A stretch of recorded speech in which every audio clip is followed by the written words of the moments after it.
오늘은 거룩한 주일입니다. 다 함께 찬양하며 주일 예배를 드리겠습니다.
내 영혼아 여호와를 송축하라.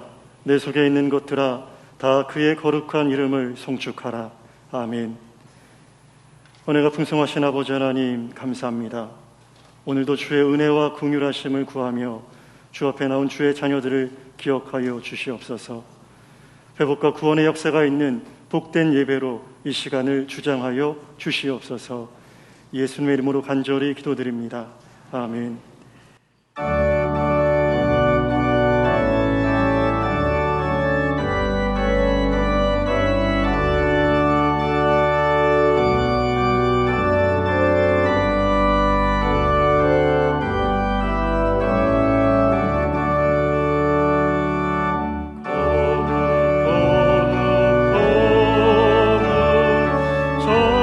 전능하신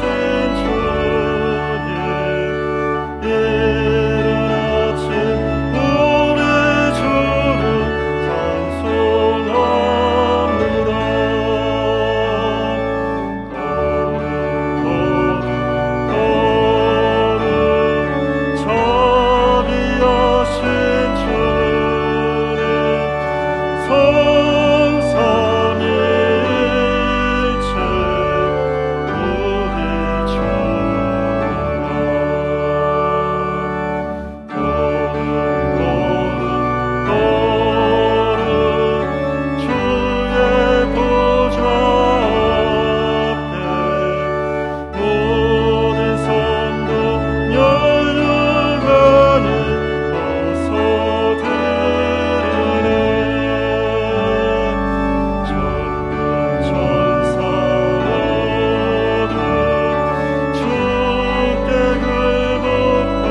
전능하신 아버지 하나님, 천지의 창조주를 믿습니다.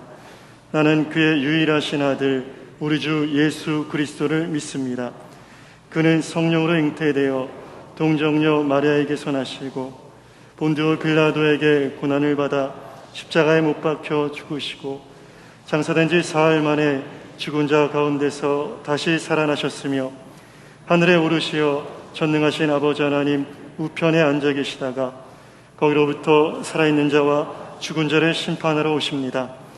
나는 성령을 믿으며 거룩한 공교회와 성도의 교제와 죄를 용서받는 것과 몸의 부활과 영생을 믿습니다. 아멘.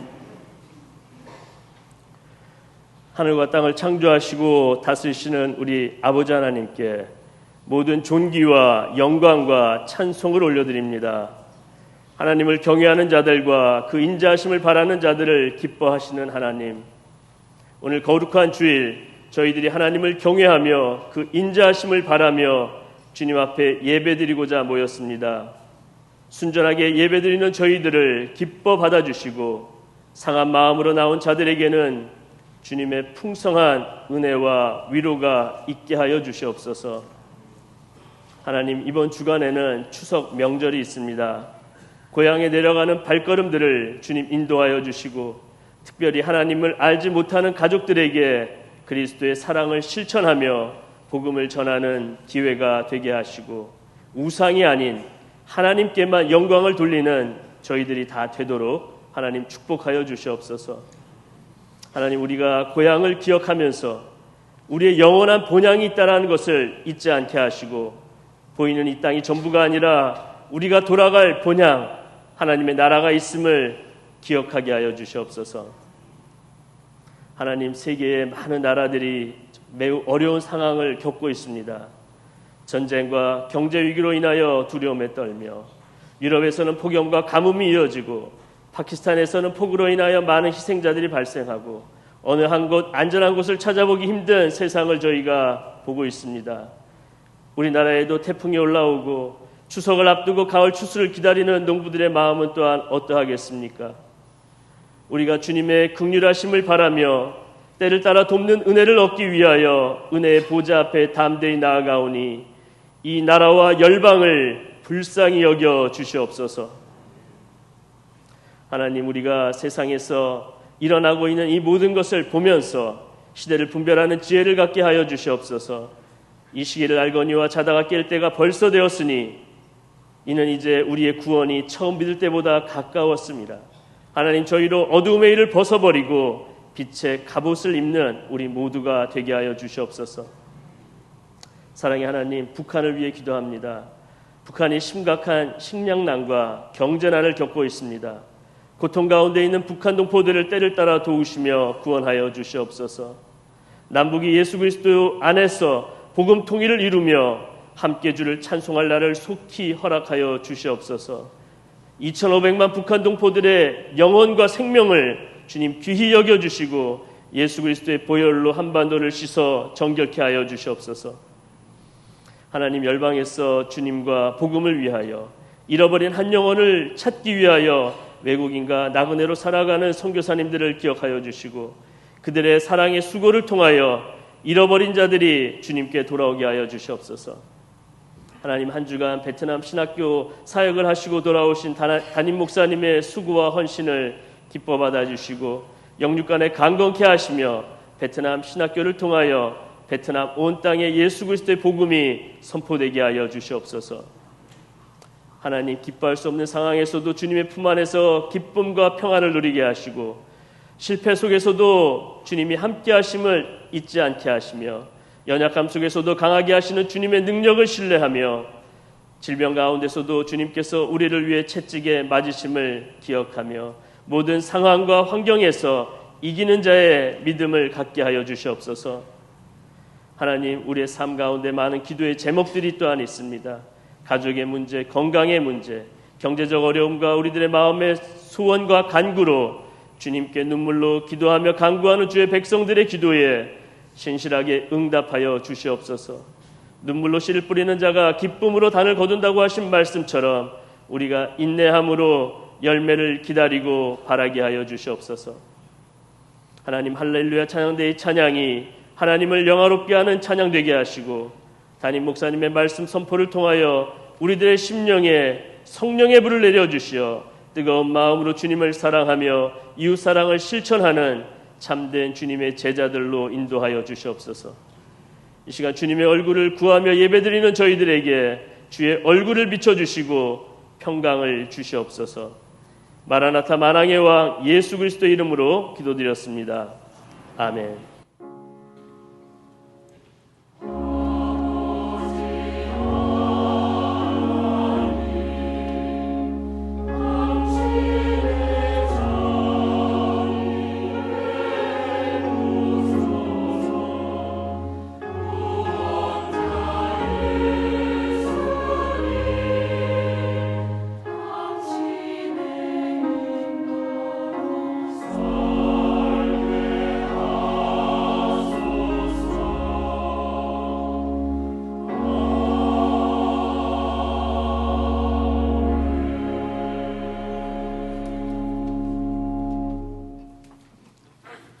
장학위원회 황수동 장로입니다. 2022년도 하반기 장학금 수여식을 갖도록 하겠습니다. 장학위원회 장학금은 성도님들의 귀한 그 헌금을 기금으로 해서 상반기, 하반기 두 번에 걸쳐 지급이 되어지고 있습니다. 우리 강서교회 교회학교 소속 학생들 중에서 학업과 그리고 신앙과 믿음과 교회 생활 모든 면에서 모범이 되는 그런 학생들 중에서 장학위원회가 기준을 마련한 그 기준에 합한 그러한 학생들에게 지급이 되어지고 있습니다.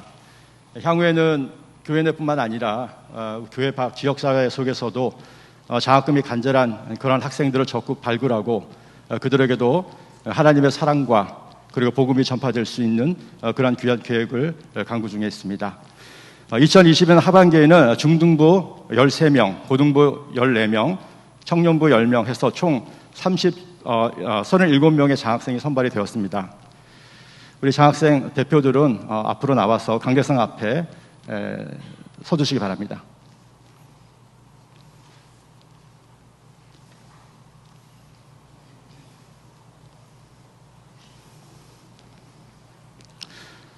네, 먼저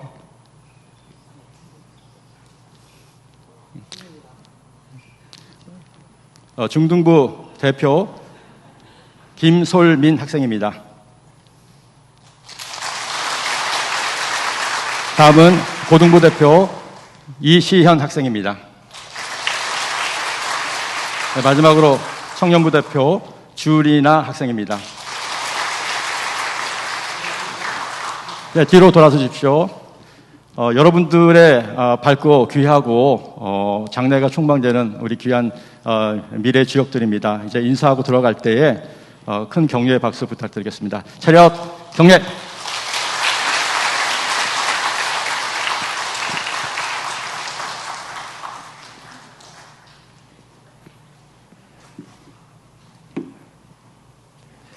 교회 소식을 말씀드리겠습니다. 추석 명절 가정 예배 순서지가 로비에 준비되어 있습니다. 추석 연휴 예배 안내입니다. 금요 심야 기도회는 개인 기도로 대신하며 새벽 기도회는 정상적으로 진행됩니다. 모임입니다. 정기당회가 오늘 오후 1시 당회실에서 있겠습니다. 알림입니다. 2022 추대자 및 임직 대상자 사진 촬영이 오늘 오후 예배 후에 이곳 예루살렘 예배실에서 있습니다. 3부 예배 시 장학금 전단식이 있었습니다. 장학생 명단은 주보를 참고해 주시기 바랍니다. 교우 소식입니다. 111구역 한민호 집사님께서 고 안예준 성도님의 3주기를 추모하시며 아름다운 꽃을 헌물하셨습니다. 9월 교회 행사가 주보 하단에 기재되어 있습니다. 참고하시고 교회를 위해서 기도해 주시기 바랍니다. 이 시간 찬송 325장 부르시면서 봉헌하시겠습니다.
아래가 칭찬하리니 이러한 상급 받고 예수를 위해 삽시다. 날마다 주를 섬기며 언제나 주를 기리고 그 사랑 안에 살면서 딴 길로 가지 맙시다.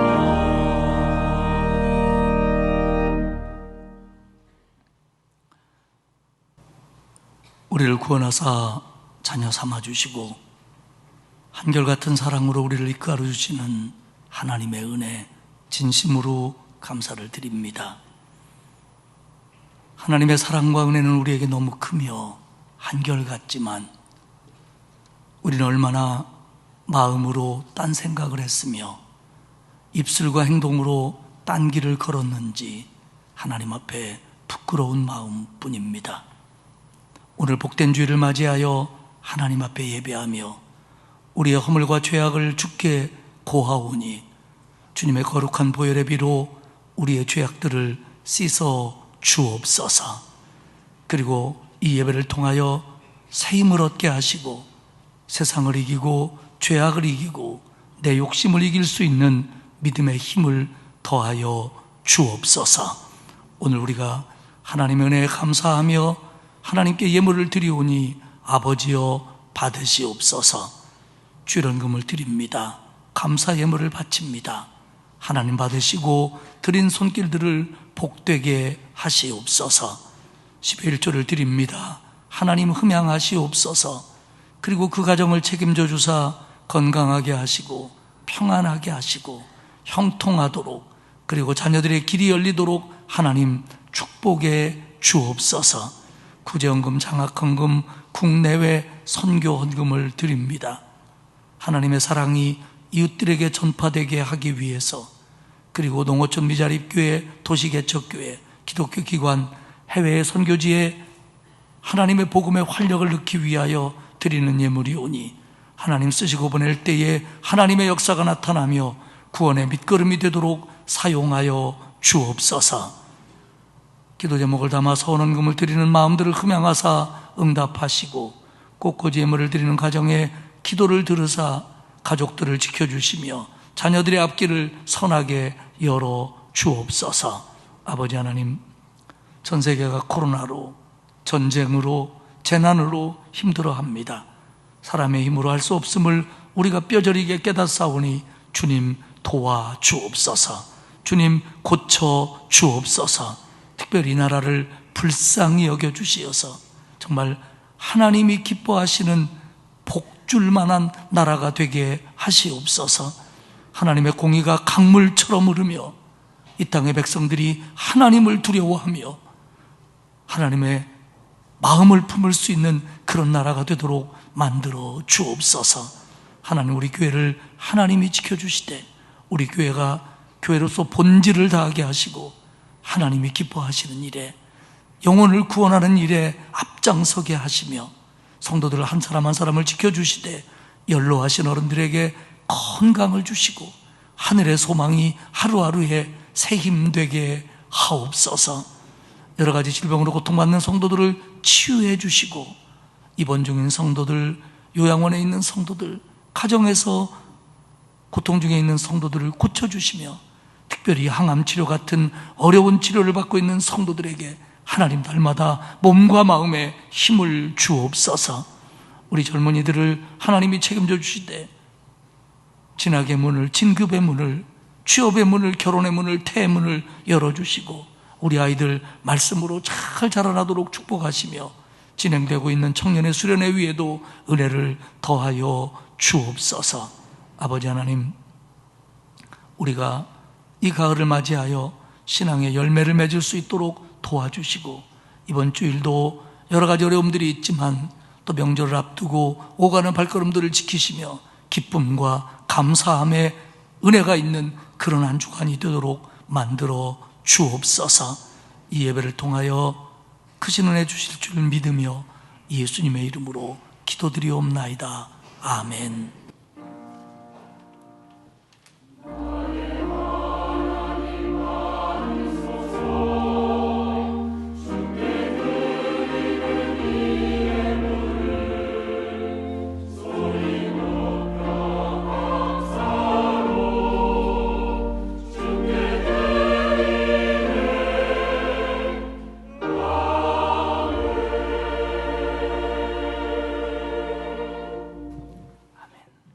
하나님의 말씀은 사도행전 21장 27절에서 34절까지의 말씀입니다. 신약성경 225페이지에 있습니다. 봉독하겠습니다. 그 이래가 거의 참에 아시아로부터 온 유대인들이 성전에서 바울을 보고 모든 무리를 충동하여 그를 붙들고 외치되 이스라엘 사람들아 도우라. 이 사람 각처에서 우리 백성과 율법과 이곳을 비방하여 모든 사람을 가르치는 그자인데 또 헬라인을 데리고 성전에 들어가서 이 거룩한 곳을 더럽혔다 하니 이는 그들이 전에 에베소 사람 드로비모가 바울과 함께 시내에 있음을 보고 바울이 그를 성전에 데리고 들어간 줄로 생각함이로라. 온 성이 소동하여 백성이 달려와 모여 바울을 잡아 성전 밖으로 끌고 나가니 문들이 곧 닫히더라. 그들이 그를 죽이려 할 때 온 예루살렘이 소란하다는 소문이 군대의 천부장에게 들리매 그가 급히 군인들과 백부장들을 거느리고 달려 내려가니 그들이 천부장과 군인들을 보고 바울 치기를 그치는지라. 이에 천부장이 가까이 가서 바울을 잡아 두 쇠사슬로 결박하라 명하고 그가 누구이며 그가 무슨 일을 하였느냐 물으니 무리 가운데서 어떤 이는 이런 말로 어떤 이는 저런 말로 소리치거늘 천부장이 소동으로 말미암아 진상을 알 수 없어 그를 영내로 데려가라 명하니라. 아멘. 할렐루야 찬양대 세상을 사는 지혜 찬양 후에 담임 목사님께서 예루살렘에서의 고난이라는 제목으로 말씀 증거하시겠습니다.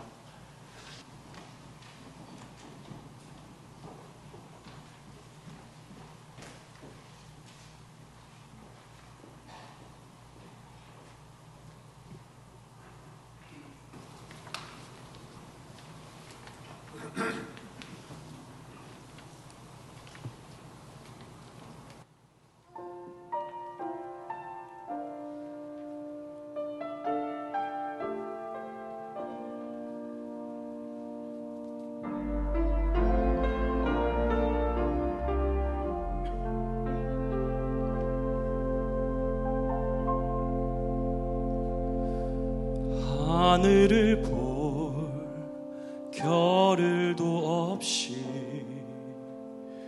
정신없이 세상을 살다가 마음의 먹먹함이 내 삶을 짓누를 때 그제서야 주님을 찾습니다. 행복을 느낄 겨를도 없이 분주하게 세상을 살다가 인생의 허무함이 내 삶을 짓누를 때 그제서야 주님을 찾습니다.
정신없이 세상을 살다가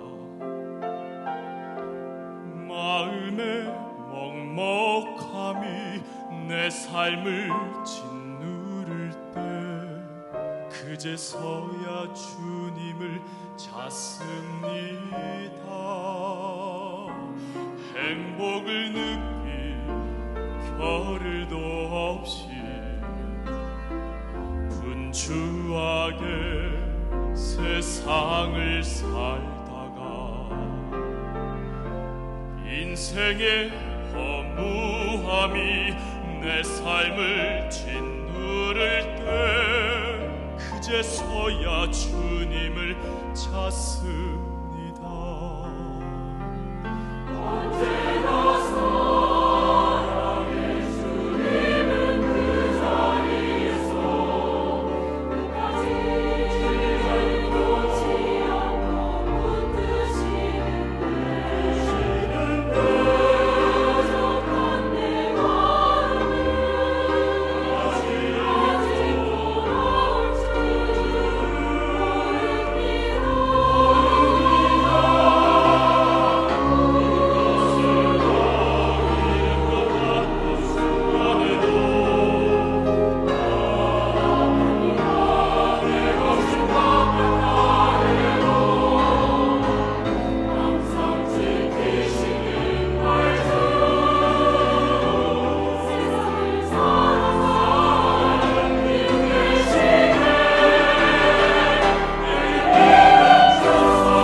제가 참 좋아하는 찬양인데 고맙습니다. 여러분들이 기도해 주셔서 베트남 신학교 강의 잘 마치고 돌아왔습니다. 제가 목이 많이 잠겼는데 강의를 열심히 해서 그렇다기보다는 거기 워낙 덥다 보니까 에어컨이 세요. 그래서 에어컨하고 한판 붙었는데 제가 졌어요. 그래서 지금 이렇게 됐습니다. 제가 사실 베트남 강의라고 돌아오면 주일날 오전에는 외부 강사나 부목사님들이 설교를 했는데 제가 금요일날 저녁에 돌아오기 때문에 좀 충분히 시간이 있을 줄 알고 제가 설교를 맡았는데 괜히 그랬다라는 생각을 지금 많이 하고 있습니다. 오늘은 계속되는 사도행전 설교 21장의 말씀을 나누도록 하겠습니다. 우리 앞으로 돌아가 보면 밀레도에서 사도 바울은 그 에베소 교회 지도자들을 불러서 마지막 고별 설교를 했고 그들과 눈물의 작별을 합니다. 그리고 바울의 3차 전도 여행의 목적지인 예루살렘을 향해서 출발을 합니다. 지금 터키 서부 어느 지역이 되고 있는 밀레도에서 예루살렘까지는 뭐 비행기를 탄다든지 아니면 배를 타고 가까운 항구를 간다든지 그러면 그렇게 어려운 여정이 아닙니다만은 그 당시로서는 가면서 여러 지중해 연안의 항구들을 들릴 수밖에 없었고 그러면서 뭐 하역을 하고 짐을 싣기도 하고 사람이 오르내리기도 하고 이런 여러 시간들을 겪으면서 가야 되는 결코 가까운 거리가 아닌 지역입니다. 예루살렘은 내륙 지역이기 때문에 그 관문인 그 당시의 관문인 가이사랴라고 하는 곳으로 가야 되는데 밀레도에서 가이사랴까지는 1000km의 항해입니다. 많은 곳을 들리면서 말입니다. 그리고 가이사랴에 와서는 육로로 100km 정도를 가야 예루살렘에 도착을 합니다. 그러면서 여러 군데를 들리는 거죠. 사도행전 21장 3절에 보면 구브로를 바라보고 이를 왼쪽에 두고 수리아로 향하여 두로에서 상륙하니 거기서 배의 짐을 풀려 함이러라. 그러니까 첫째는 밀레도에서 가이사라까지 가야 되는데 중요한 항구인 두로에 그들이 경유를 했다는 겁니다. 오늘 21장에서 첫 번째 볼 내용은 두로와 가이사라에서 있었던 일입니다. 4절을 봅시다. 제자들을 찾아, 두로에서 얘기입니다. 제자들을 찾아 거기서 이래를 머물더니 그 제자들이 성령의 감동으로 바울더러 예루살렘에 들어가지 말라 하더라. 두로, 베니게 지방의 해안 도시입니다. 그 당시에 정확한 세계사 이름으로는 페니키아죠. 그러니까 베니게 지방의 해안 도시고 이스라엘 국경에서 멀지 않은 지금 레바논의 지중해 해안 도시입니다. 이 두로에 기독교인 공동체가 있었는데, 교회가 있었는데, 이들은 아마도 예루살렘에서 스데반이 순교를 당한 후에 유대인에 의한 기독교인들의 박해가 시작됐고, 그래서 많은 유대인 기독교인들이 예루살렘을 떠나게 됩니다. 그때 헬라파 유대인 기독교인들이 여러 도시들로 흩어졌고, 그때 그들에 의해서 두로가 전도되었을 걸로 봅니다.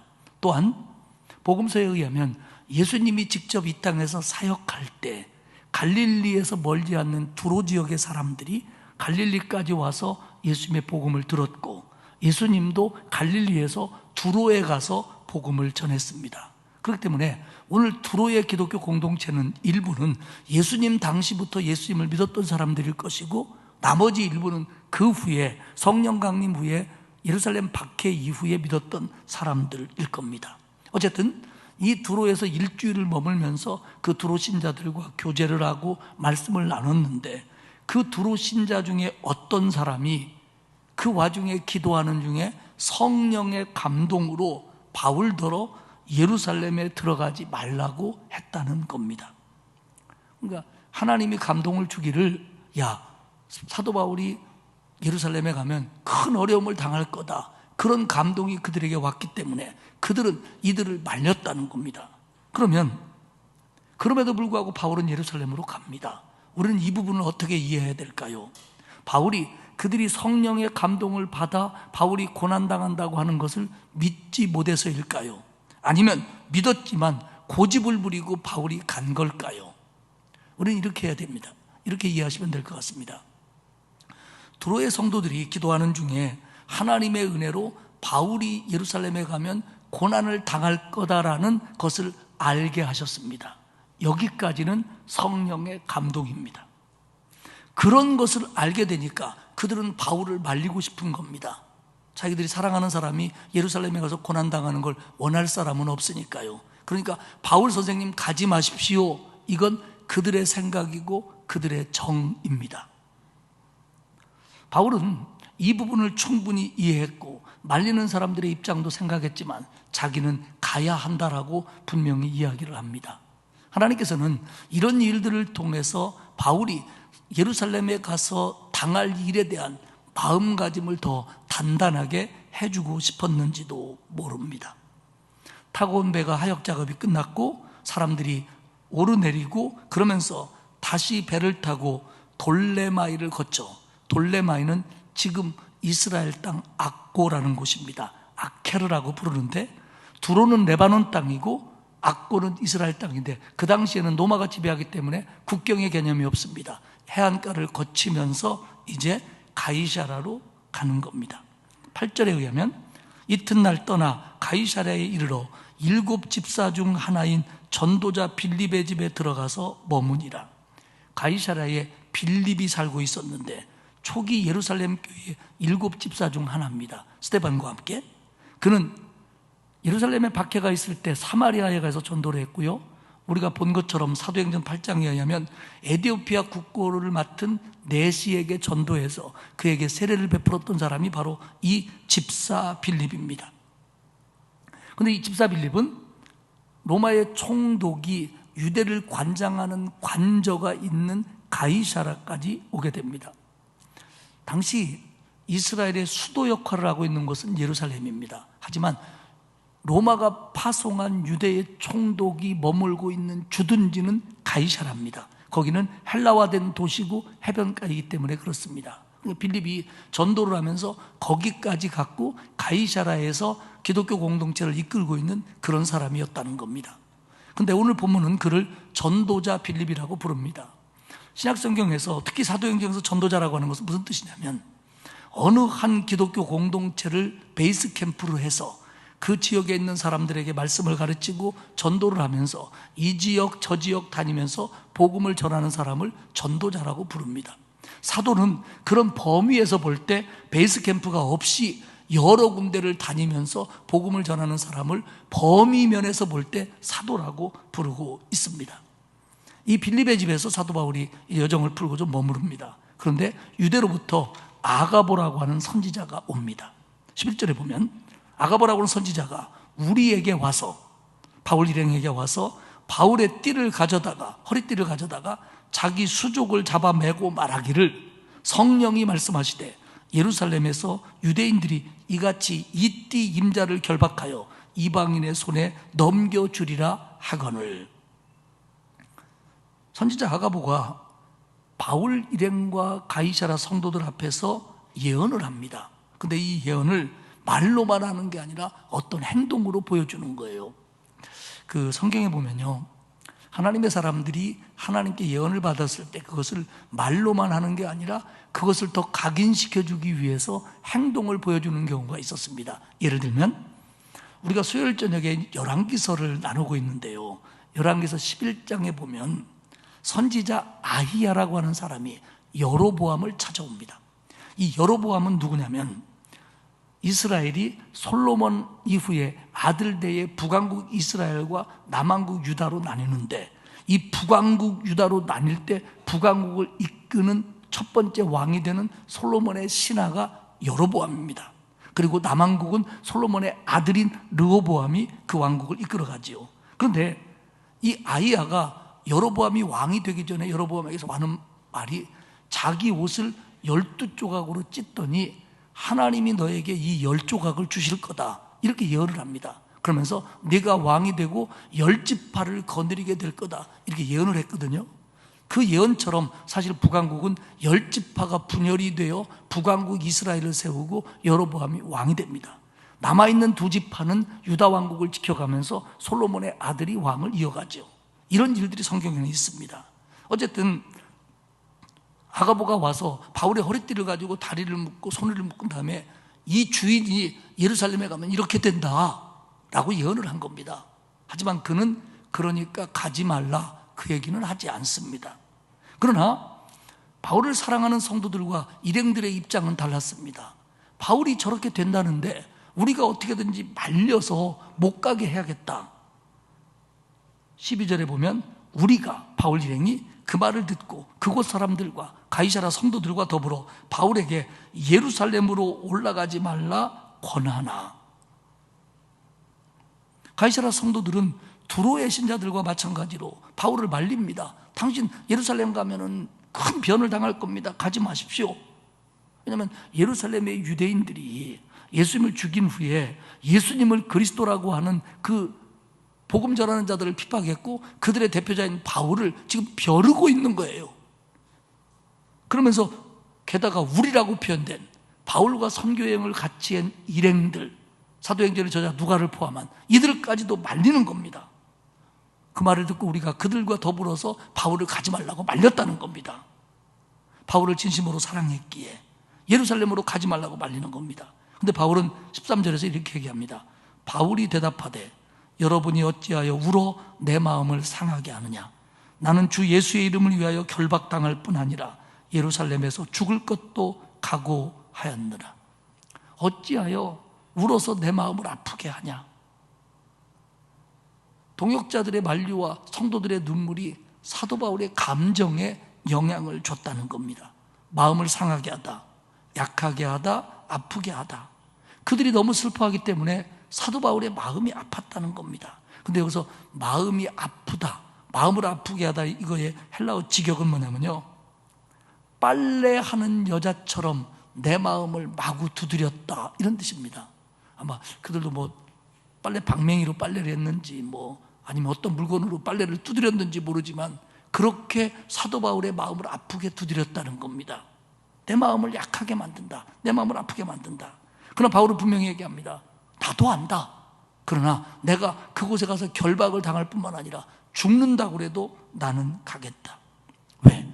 이게 주 예수의 이름을 위한 것이고 주님을 위한 것이고 주님을 따르는 길이고 주님의 일을 하는 길이라면 나는 결박뿐 아니라 죽음이라도 당하겠다라는 게 바울의 입장입니다. 그러자 말리자 안 되니까 그들은 14절에 이렇게 말합니다. 그가, 사도 바울이 권함을 받지 아니하므로 우리가 주의 뜻대로 이루어지이다 하고 그쳤노라. 주의 뜻대로 이루어지이다. 우리는 그가 하나님의 뜻 안에 있음을 압니다. 바울이 저렇게 하는 것도 하나님의 뜻이라고 인정하고 우리는 더 이상 말리지 않겠습니다. 이런 뜻입니다. 바울이 고집이나 아집이나 객기를 부리는 게 아니라 그는 하나님의 뜻 안에서 분명한 사명과 생각이 있어서 가는 거기 때문에 우리가 더 이상 말릴 수가 없었습니다. 그런 의미입니다.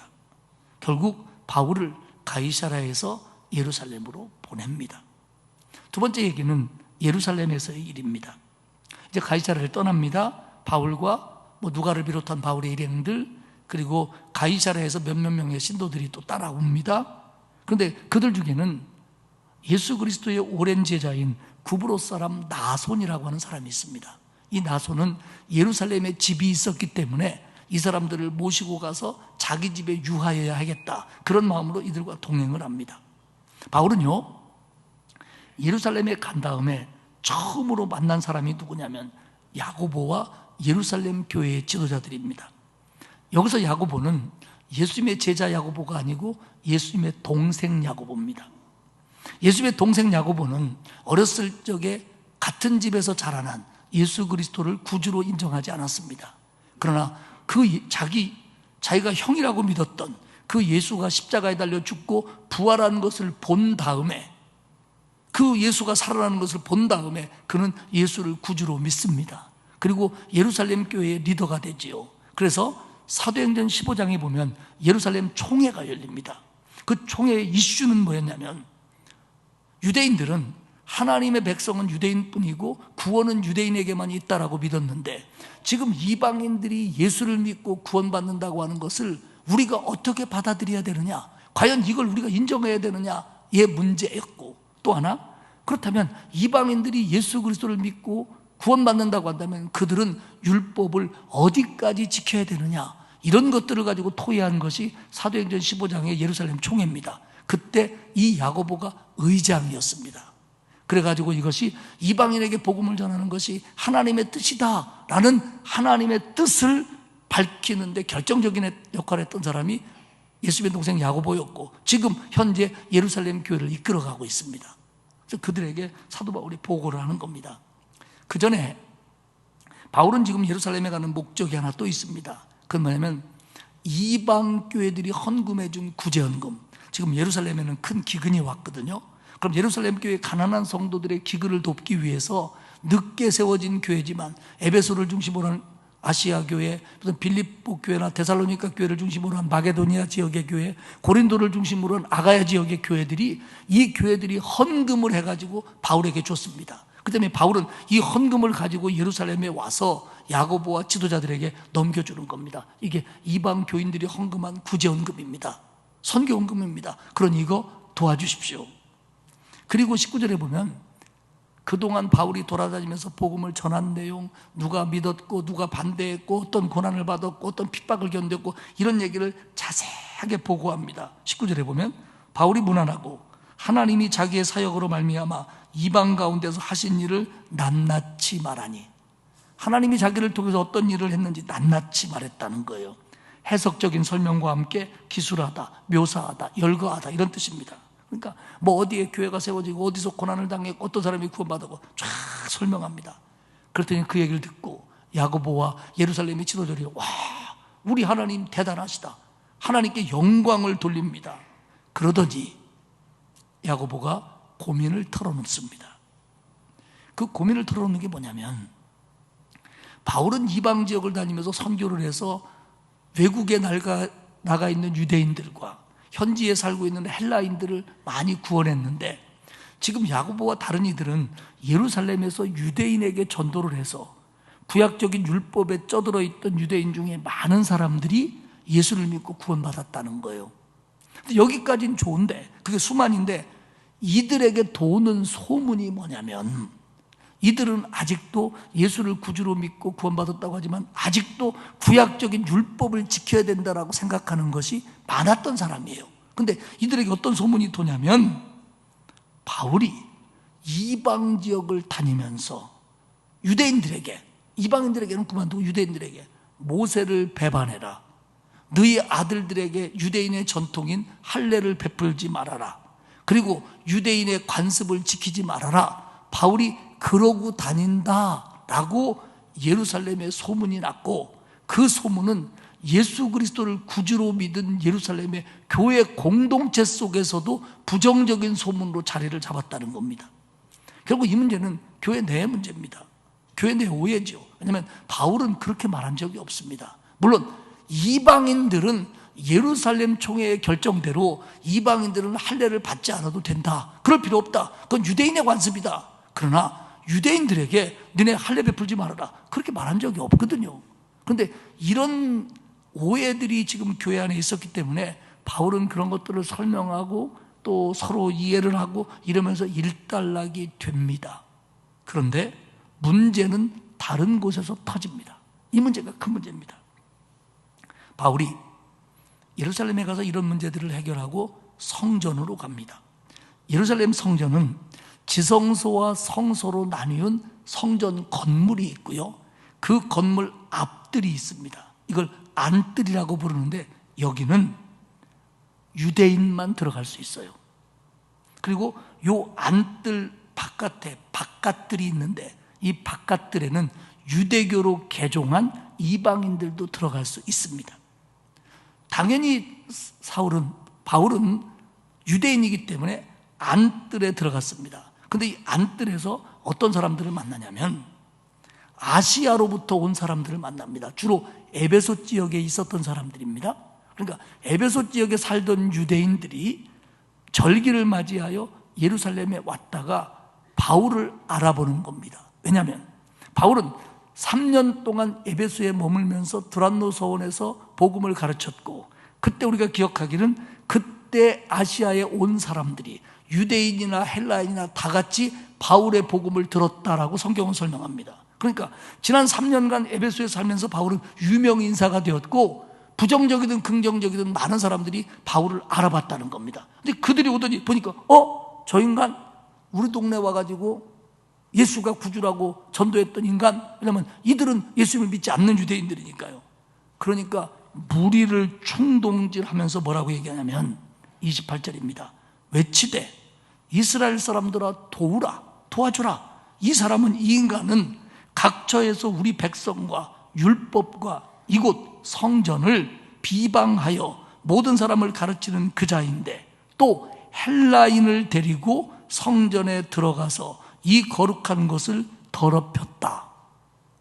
그들이 바울을 해할 명분을 의지하잖아요. 그래서 뭐라고 얘기하냐면, 저 사람이 온 세상을 돌아다니면서 성전을 비방하고 유대인을 비방하고 율법을 비방하는 인간이었는데, 지금 이방인을 데리고 들어오면 안 되는 이 안뜰로 이방인을 끌고 왔다라고 소리를 지르는 겁니다. 그러면서 이거 가만두면 안 된다. 그러니까 주변에 있던 사람들이, 그래? 누가 이방인을 데리고 여기로 들어왔어? 그런 나쁜 놈이 어디 있어? 이러면서 웅성웅성하니까 내용의 진상과 관계없이 이게 소동이 되는 겁니다. 우리가 여기서 알아야 될 건 뭐냐면, 유대인들은요, 자신들의 율법, 관습, 성전에 대한 애착이 무지하게 강합니다. 그리고 노마는 유대인을 지배하기 위해서 이런 것들을 어느 정도 인정할 수밖에 없었어요. 그래야 반란이 없으니까. 노마가 지중해 연안의 많은 나라들을 지배하면서 그들이 가졌던 정책이 있습니다. 그 뭐냐면, 종교와 문화는 풀어주자. 종교와 문화는 풀어주자. 그래 불만이 없다. 그러나 정치와 경제는 꽉 쥐자. 이게 노마의 정책입니다. 그렇기 때문에 이런 면에서 풀어줘가지고 유대인의 법이 성전 안뜰에 이방인이 들어오면 안 된다라고 했기 때문에 노마의 관리들도 성전 안뜰에는 안 들어갔습니다. 그리고 만약에 로마 시민권자라고 하더라도 이방인이 성전의 안뜰에 들어갔다가 유대인에게 돌을 맞아 죽어도 내버려뒀습니다. 이거는 유대인이 가지고 있는 마지막 자존심이라고 생각하기 때문에 로마가 봐준 거예요. 왜? 로마가 추구하는 슬로건이 뭡니까? 팍스 로마나, 로마의 평화입니다. 그러니까 로마가 지배하는 힘으로 그 나라의 평화를 지켜주겠다는 거예요. 그런데 만약에 정말 사도 바울이 이방인을 데리고 안뜰에 들어갔으면 사도 바울과 그 사람은 거기서 끌려나와 맞아 죽을도 합법적인 때입니다. 근데 이게 진실이 아니죠. 근데 29절에 보면 바울이 에베소스 사람 드로비모와 함께 시내에 있는 것을 전해보고는, 무슨 얘기냐면 예루살렘 시내에서 이방인과 유대인이 함께 모일 수 있는 자리에 사도 바울이 이방인 하나를 데리고 갔다는 겁니다. 그러니까 이들은 그 이방인을 사도 바울이 지금 성전 안뜰로 데리고 왔다라고 오해했거나 아니면 고의적으로 음모를 꾸민 겁니다. 그러니까 사실 확인 절차도 없이 저놈이 돌아다니면서 우리 율법을 비방했대, 우리 성전을 비방했대, 우리 민족을 비방했대. 그러더니 이번에는 우리 보라는 듯이 이방인을 끌고 들어왔대. 저런 나쁜. 그러면서 거기서는 성전 안뜰에서는 못 때려요. 법이 끌고 나오는 겁니다. 그러면서 돌을 때리고 막 소동이 일어나는데 이것이 그 예루살렘에 주둔하고 있었던 로마 군대의 최고 장교인 천부장에게까지 보고가 됩니다. 천부장은 1000명의 부하를 거느린다 그래서 붙여진 이름인데 실제적으로 꼭 그렇지는 않았고요. 가이사라의 로마 총독이 있었기 때문에 예루살렘에는 천부장이라고는 군사 지도자가 예루살렘의 치안을 담당하고 있었어요. 그런데 이 사람들이 어디 있냐면 그 예루살렘 성벽 북쪽에 있는 안토니아 탑이라고 하는, 안토니아 요새라고 불리는 데를 메인 주둔지로 삼아 거기에서 예루살렘 성전을 바라보면서 보초를 주면서 감시를 하는 겁니다. 왜냐하면 이게 유대인들이 굉장히 예민한 부분이기 때문에 모든 문제가 여기서 일어나니까 여기에 무슨 일이 있을까 보고 있는데 거기에서 이런 소동이 일어나니까 바로 보고가 되고 천부장이 군사들을 끌고 그곳에 개입을 합니다. 32절에 보면 그가 급히, 천부장이 급히 군인들과 백부장을 거느리고 달려 내려가니 그들이 천부장과 군인들을 보고 바울 치기를 그치는지라. 만약에 천부장이 조금만 늦게 나타났다면 바울은 돌에 맞아 거기서 죽었을 겁니다. 천부장이 진상을 파악하려고 합니다. 이게 어떻게 된 일이냐. 그랬더니 소동을 일으킨 사람들이 뭐 이렇다 저렇다 여기서 떠들고 저기서 떠들고 그런데 천부장이 유대인의 말을 다 알아들을 수도 없고 막 소리는 지르고 그러니까 이게 진상 파악이 안 되는 거예요.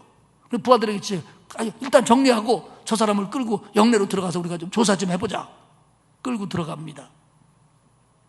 37절에 의하면 바울을 데리고 영내로 들어가려고 하는데 그때 바울이 천부장에게 이르되 내가 당신에게 말할 수 있느냐? 이르되 내가 헬라 말을 아느냐?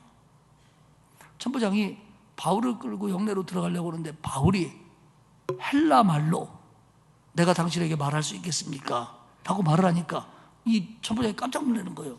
아니 네가 헬라 말을 할 줄 아느냐? 무슨 얘기냐면 천부장은 오해를 하고 있어요. 무슨 오해냐면 성경에 쭉 나오는데 지레짐작하기를 전에 애굽 출신의 유대인 하나가 나타나서 폭도를 4,000명들을 이끌고 지가 메시아라고 난리를 쳤던 일이 한 번 있었어요. 그러니까 그 천부장이 생각하기는 그 애굽 출신의 유대인이 다시 와서 이런 일을 벌리고 있다라고 잘못된 보고를 받았든지 지레짐작을 했든지 그런 마음을 가지고 바울이 그 사람인 줄 알았는데 그 사람이 헬라어를 쓰니까 너 그 인간 아니란 말이야? 묻는 겁니다. 그러자 39절에 바울이 이렇게 됩니다. 바울이 이르되 나는 유대인이라 그리고 소읍이 아닌 길리기아 다소 시민이다. 길리기아 다소 헬라의 지배를 받고 있는 곳이죠. 로마의 지배를 받고 있는 곳이죠. 나는 거기 시민이니까 청컨대 내가 저들이 나를 오해하니까 내가 저 백성들에게 말하기를 허락해 주십시오. 사실 바울은 로마의 시민권을 갖고 있는 사람입니다. 그러나 아직 여기서는 얘기 안 합니다. 천부장이 길리기아 다소의 시민이라는 말만 듣고도 그래 그럼 너는 말할 자격이 있다. 그러면 저들에게 말해봐라 무슨 오해가 있으면. 그러니까 유대인에게는 사도 바울이 유대인의 말로 말하기를 시작합니다. 그게 이제 다음 장에 나오는 건데요. 바울이 그렇게 얘기해요. 자기가 어떤 사람이었는지, 내가 너희들이 율법을 내가 어긴다고 그러는데 나는 율법으로는 유대인 최고의 스승인 가말리알 문화에서 율법을 제대로 공부한 랍비다. 나는 율법의 랍비다. 그런데 나도 너희들처럼 생각해서 예수를 믿는 사람들을 잡아 죽이려고 다메섹으로 가다가 부활하신 예수님을 만났고 내 인생이 바뀌었고 나는 지금 목숨을 걸고 복음을 전하는 사람으로 바뀌었다라는 얘기가 다음 장에 나옵니다. 그런데 제가 지금 이 얘기를 왜 하느냐? 예고편입니다. 저는 오늘 이 과정을 얘기하면서 여러분에게 이런 질문을 던지고 싶어요. 두로에서 당신이 가면 예루살렘에서 고난을 받을 거라고 성령이 우리에게 알려줬습니다 라는 얘기도 들었고, 가이사랴에서는 아가보가 와서 바울의 허리띠 가지고 자기 손발을 묶으면서 당신 가면 이렇게 된다고 성령이 나한테 알려줬어 라고 말을 했는데도 사도 바울은 왜 예루살렘으로 갔느냐 하는 겁니다. 예루살렘으로 갔느냐? 첫 번째는 사명일 겁니다. 자기의 사명이 있으니까.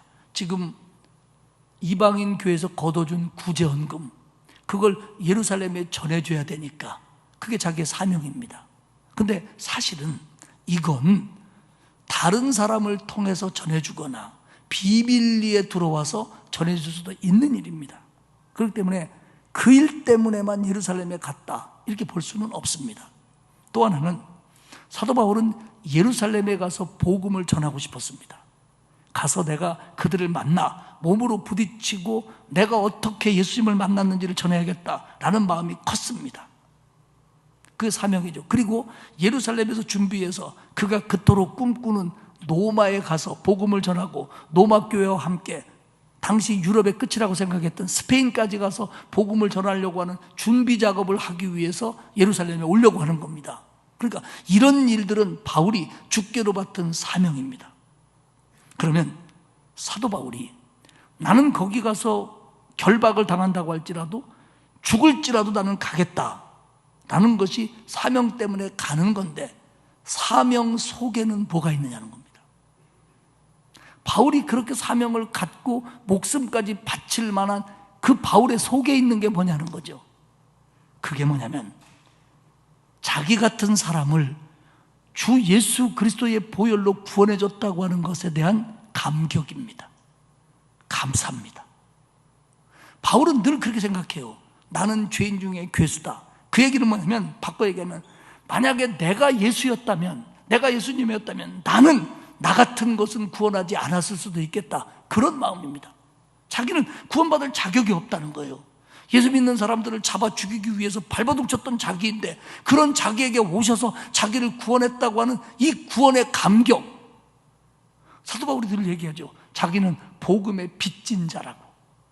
여기서 빚진 자라는 표현은 꼭 갚아야 될 빚을 가진 사람이라는 거예요. 그럼 복음, 즉 예수 그리스도가 십자가에 달려 죽음으로 말미암아 자기를 구원했다고 하는 이 사실에 대하여 자기는 빚이 있다는 겁니다. 그걸 꼭 갚아야 된다는 겁니다. 띵겨 먹어도 되는 빚이 아니라 꼭 갚아야 될 빚이 있다고 생각하는 거예요. 물론 평생을 다해도 못 갚지만요. 바울은 그렇기 때문에 자신이 죽는다고 할지라도 주님의 일이라면, 주님이 원하는 일이라면 그 길을 가야 된다라고 하는 게 사명이고, 그 사명을 자기가 왜 붙들어야 되냐면 자기 같은 것을 예수 그리스도가 십자가에 달려 죽으심으로 보혈의 피를 흘려서 자기 죄를 씻으시고 자기를 구원했기 때문에, 이게 자기를 늘 몸부림치게 만들기 때문에 자기는 그것 때문에 죽어도 좋다는 겁니다. 우리에게로 돌아봅시다. 그럼 우리는 비록 내가 예수 믿는 사람을 잡아 죽인 적은 없지만 우리는 구원받을 만한 자격이 있는 사람들인가? 아니잖아요. 죄는 작든 크든 죄고 구체적이든 아니든 죄입니다. 그리고 하나님이 보시기에 죄를 지은 사람은 구원받을 수 없는 거예요. 그런데 저와 여러분이 구원받았습니다. 그렇기 때문에 우리는 예배를 하든 세상을 살든 하나님의 일에 헌신하든 마음속에 늘 잊지 말아야 될 게 뭐냐면, 나 같은 사람을, 나 같은 죄인을 예수님이 구원해 주셨다. 도매금으로 십자가에 달리신 것이 아니라 나를 구원하기 위해서 예수님은 십자가에 달리셨고, 여러 가지 방법을 통해서 나를 예수님에게로 불러줬고 예수님을 만나게 해줬다. 이 감격을 가지고 살아야 돼요. 여러분, 어떤 집에요 빚을 많이 졌어요. 그런데요, 그 집 아기는 그 집 빚이 얼마 있는 줄 모릅니다. 무슨 얘기냐면, 믿음이 약할 때는 하나님이 나를 구원해 주신 은혜가 얼마나 큰지 모르는 거예요. 그 집을 왔다 갔다 하면서도. 그러나 커가면서, 믿음이 자라가면서 아는 거예요. 하나님의 은혜가 이렇게 크구나. 하나님이 나를 일해서 불러주셨구나. 이게 뭐냐면 복음의 빚진 마음이에요. 그리고 그 마음이 우리를 예배케 하고, 그 마음이 우리를 헌신케 하고, 그 마음이 우리를 사랑케 하고, 그 마음이 우리를 용서케 하고, 그 마음이 우리를 부족하지만 하나님의 사람으로 살아갈 수 있는 힘을 주는 겁니다. 이게 믿음입니다. 말씀을 정리하겠습니다. 바울은 알아요. 고난이 얼마나 어려운지. 왜냐하면 지금까지 복음 전하면서 잡혀봤고요, 맞아봤고요, 죽을 고비 넘겼고요, 정말 몸과 마음으로 모든 고통을 다 당했어요. 몰랐으면 모르지만 아는데, 그 고통이 얼마나 아프다는 걸 아는데 그 길을 또 가는 겁니다. 이게 뭐냐? 바울을 붙잡고 있는 힘이에요. 사랑하는 여러분, 우리가 때로는 신앙생활하는 게 어렵고 바른 믿음으로 살아가는 것이 어렵다고 할지라도, 그리고 하나님 앞에 헌신하는 일들이 때로는 많은 방해와 어려움들과 우리를 피곤하게 만든다고 할지라도, 우리 안에 있는 것, 예수 그리스도가 나를 구원했다고 하는 것, 내가 그리스도의 은혜에 빚진 자라는 것, 그 마음이 우리를 사로잡고, 그 마음에서 나오는 기도와 그 마음에서 나오는 예배와 그 마음에서 나오는 헌신이 정말 참이 될 수 있도록 만들어준다는 걸 아시길 바랍니다. 그래서 저도 여러분도 이 은혜에 더 감사하며 그리스도의 은혜에 빚진 마음으로 예배하고 헌신하고 하루하루를 살아가는 저와 여러분이 되시기를 주님의 이름으로 축복합니다. 기도하겠습니다. 하나님 고맙습니다. 죄 가운데 살다가 영원한 형벌에 처해질 수밖에 없는 저희들인데, 그리스도의 십자가의 보혈로 우리를 구원해 주신 거 감사합니다. 우리가 바울처럼 위대한 사도는 될 수 없지만 복음에 빚진 마음으로, 하나님의 은혜에 감사하는 마음으로, 그 마음이 내 마음을 사로잡아 거기서 나오는 예배, 거기서 나오는 헌신, 거기서 나오는 삶이 되도록 우리를 이끌어 주옵소서. 감사드리며 예수님의 이름으로 기도합니다. 아멘. 336장 찬송하겠습니다.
오중에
이제는 나를 구원하신 우리 주님 예수 그리스도의 은혜와 하나님 아버지의 넓고 크신 사랑하심과 성령님의 감화감동 위로 교통하시는 역사가 나를 구원하신 하나님의 은혜를 깨달으며 그 은혜에 빚진 마음으로 예배하며 헌신하며 살아갈 것을 다짐하는 온 성도들 머리머리 위에와 그 가정과 자녀와 일터 위에와 그리고 우리 교회 이 나라 위에 이제로부터 영원토록 함께하옵시기를 간절히 축원하옵나이다.